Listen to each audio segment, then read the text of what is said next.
Let's talk about voicings, or more specifically, let's talk about one Swiss Army knife of a voicing that hopefully might be useful for you. As usual, I'll be going through these ideas and principles on the piano, but they also apply to guitarists too, and I know there's a few guitarists who watch my videos. So before we get into the good stuff, let's just go over what voicings are in case it's a term that you're not familiar with. Effectively, a voicing is just the notes we choose to play on any given chord.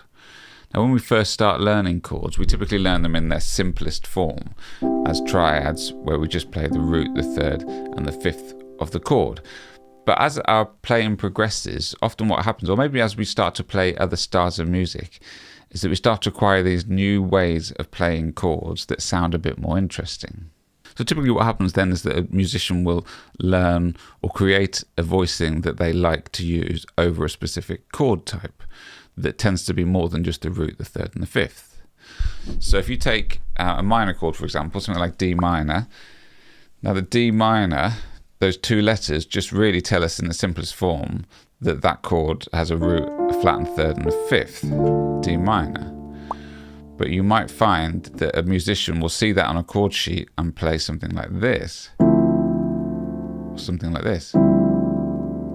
So you might say that that was that musician's voicing for a minor chord or a minor 7 chord. And they would use that anytime they see any minor 7 chord. They would use the same voicing. And typically you'd find that musicians will have one or maybe a few different voicings that they use every time they see that type of chord. And within different styles of music and within instruments specifically, you'll find that there are conventions that like everybody uses, and that includes voicings as well. That minor chord voicing is a pretty standard voicing for a minor 7 chord. So that first voicing that I played for that D minor includes the third, the fifth, the seventh, and the ninth of the chord. So there's no root within my chord voicing. You know, we would assume that the bass player would play the root, or in lieu of a bass player, my left hand could play a bass note. Now you might want to call this a D minor 9 chord, because theoretically that's what it is. It's a minor chord, minor 7 chord with a ninth in it. Now the second chord that I played was, instead of playing my A, the fifth, I replaced it with the G, the 11th. Now again, you would call this theoretically a D minor 11 chord, yet both of those voicings are accepted as voicings for a minor 7 chord, a D minor 7 chord.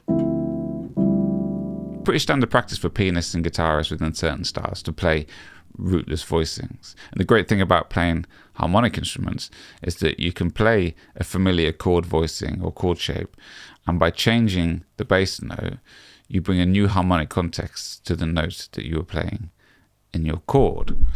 So, and that can be as simple as in, you know, pop music or singer-songwriter. If I was playing simple progression in D major, played my root and my fifth in my right hand, by changing my bass note,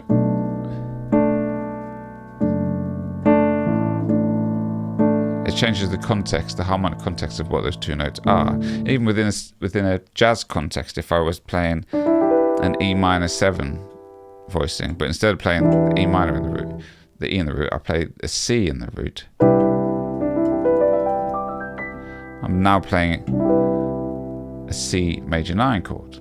Or simply, in the case of the voicing that we're about to talk about, making the connection that your voicing for one chord is identical to the voicing for another chord if the context of the bass note is different. Okay, here we go. Here's the magic voicing shape that's going to rock your world.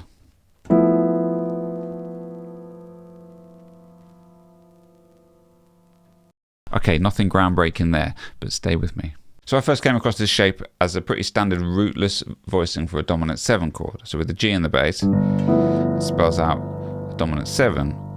We've got the 7th, the 9th, the 3rd, and the 13th. So strictly speaking, it's a G13 chord. But as I said before, with these voicings, we don't need it to say G13 on our chord sheet or our lead sheet. If it says G7, we can play this voicing, and it's going to sound nice. So we're adding in these extra cut tones of the 9th and the 13th. If we were just playing a G7 versus a G13, just a bit more interesting.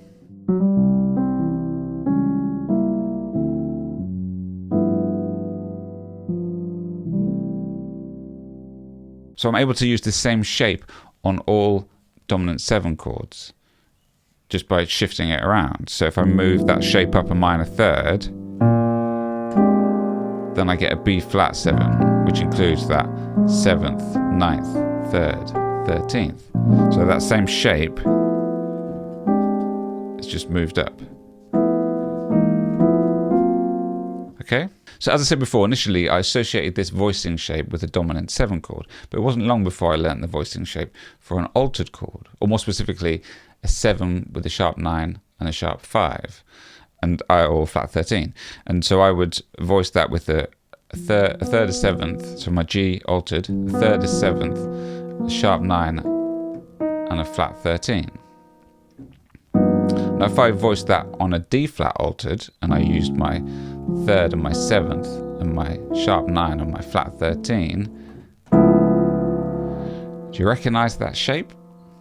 It's exactly the same notes as my G7 voicing. Awesome, so the voicing shape I use for a dominant 7 chord can also be used as the voicing shape for an altered chord, a tritone away.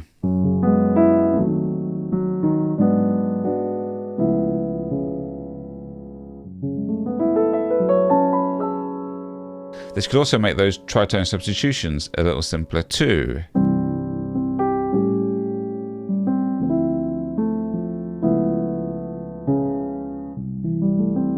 Nice. Okay, great.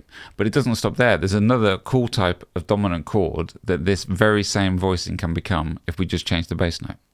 Any guesses? This is one of my favourites. This is the 7 sus4 flat 9 chord, or sometimes known as a Phrygian chord. So if we took our G7 voicing, or our D flat altered voicing, and then put an E in the bass, what chord tones have we got here? So we've got the flat 9, we've got the sus4, we've got the 5, and we've got the root note. So this isn't a rootless voicing like the other two examples. Now I love this sound, and I think you can use it pretty much over any dominant chord. You can get away with it on a standard progression. But it works really well in a minor 5/1 cadence. So if we did...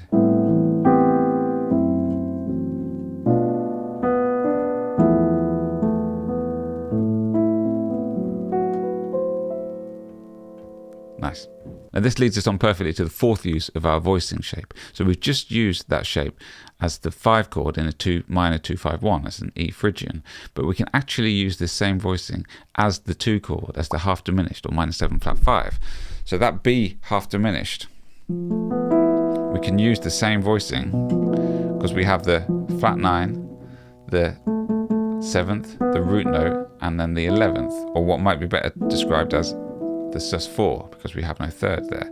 So we can use that same voicing has 2 different contexts because of the bass note, a 2 chord, and then a 5 chord before our 1. 4 down, 2 more to go. Yes, all from the same notes. I know, it's crazy. Okay, on to number 5. Now, it's not uncommon to resolve a minor 2-5-1, especially if it's at the end of a tune, to resolve that 1 chord to a minor 6-9 chord. I just did it before in that other example, that 2-2-5. I'm playing an A minor 6-9, so I've got the 9th and the 6th, as well as the 3rd and the 5th. Now, yeah, I know, it's crazy, but this chord also is a minor 6-9 chord. So D minor 6-9, we've got our 3rd, our 5th, our 6th, and our 9.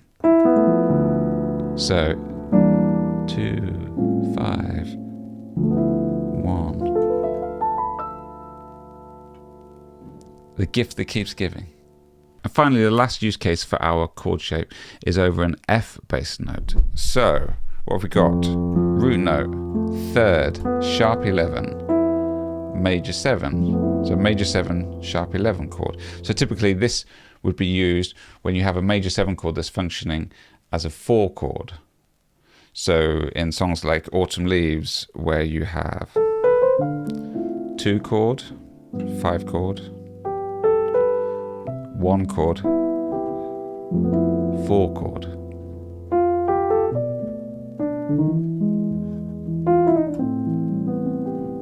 But equally, major 7 sharp 11s are often used over 1 chords as well, so you can try it out there too. Right, let's have a recap on all of the chords that this voicing shape gives us. First, we've got our 7 chord, our dominant 7 chord. Then we've got our altered chord, or our 7 sharp 9 sharp 5. Then we've got our Phrygian chord, or our 7 sus4 flat 9. And then we've got our half-diminished chord, minor 7 flat 5 chord. Then we've got our minor 6-9 chord. And finally our major 7 sharp 11 chord. So obviously I've used this example of F, A, B and E throughout this video to show you these different examples. But we've got that shape moved up 12 different times throughout our piano. So on each of our 12 different shapes, we've got 6 different chord voicings. So that's 72 different chord voicings over those 12 shapes. I'll tell you a secret. I don't know them all.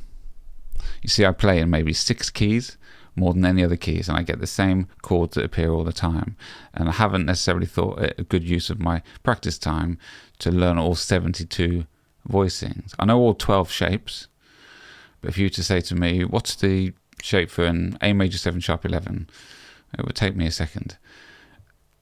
But if maybe my situation changed and I was suddenly playing a lot in A, E, B major, then I'd get comfortable in those keys.